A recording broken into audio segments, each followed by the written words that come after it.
अरे देखा ये लमटेनियो फोरबा तू लगा था तो गई लमटेन के कहता लेके घूमे के होलिया के दिन हमके दिनेश लाल फोन कैला ना कहला कि आवा तोहर बियाह करा दे तू बम्बई अचाक दिन चल आवा तो हम वही से चलत है वहीं तक ले कहला कि आधे घंटे लगी तो के बियाह हमर पाड़ी से बियाह करवाई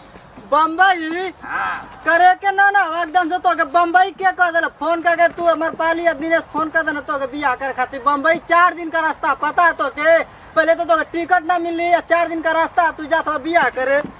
कहला कि आवा अली अली है न बनारस से शॉर्टकट नारिया पकड़ के तू आधा घंटा में चली बा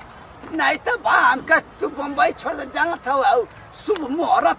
बिगड़ जाये शुभ मुहूर्त पर ना पहुँच पाए ना तो हमार पाले का और दिनेश लाल बहुत नाराज हो कि तू मुहूर्त पर ना पहुँच पैला जहाज से केहू ना आधा घंटा में जाला तो शॉर्टकट के रास्ता बता देला तो के बम्बई जाए खातिर दरुआ चोरैबा का हासा लो ये तो के उठावा थी तबे से नीचे से कुछ फेंकले आवा का दरुआ चोरैबा हैं लगा लमटेनिया मुहूर्त पर ना पहुँच पाए कभी अब ना हो पाए करे हमार बियाह करबा बुढ़ौतिया में कोनो मजाक कर देला तो सीरियस ले लो का एकदम से दारू पी के मजाक ना कैले आई लइकवा के मौरुआ पहले लवा हैं वो लड़का का बियाह भले वो कर ले ठीक लगा ना का ठीक लगा था तू बुढ़ौती में एकदम पदरो मचा देला पी पी के बियाह करवा मर पाली से ऐसा रंग फैलल फेंकले कि पीछवा में खरा था अरे रंग ना खून है खून मारे ऐसा रंग था हम कब जिंदगी में ना फेंक देले अरे ढेर खुना बह गला जी पैबा की नहीं हमार पाली से ना हमार बियाह होखे वाली है हमार पाली की हमार पाली में अमर पाली लेकिन बियाह तो ऐसा ना करियो तो उल्लू बनैले हो दिनेश लाल कहना कि आवा मुहूर्त हवा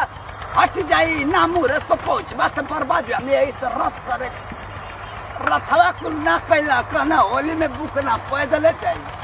जा पैदल जा तू पहुँच ना पैबा झुठाई कोनो तो उल्लू बना देला उसो जा था और घर पैंट फूल पोत के कहीं गिर गल होबा धस गल होई बतावा तोरी घरे लगा तक काहे न पड़ी बाप रे बाप इनकर होली बाप रे बाप ऐसा देखनी भर गांव में ससुर लेकिन अपना ससुर के तरह ही बाप रे सुबह सुबह होली ये पतोया होली बुरा मत मान होली है इतना गोत दिए ना कि अभी खानो हमार ना बनल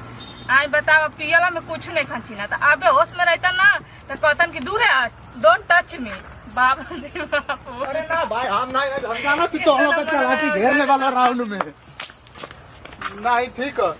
पैसा लिया पैसा छड़ी अरे आओ घेरा तो से एकदम सबके गांव में जे बेटा था तेकर कपड़ा धके कर देने फाड़ दे तो तन दिया वो लगा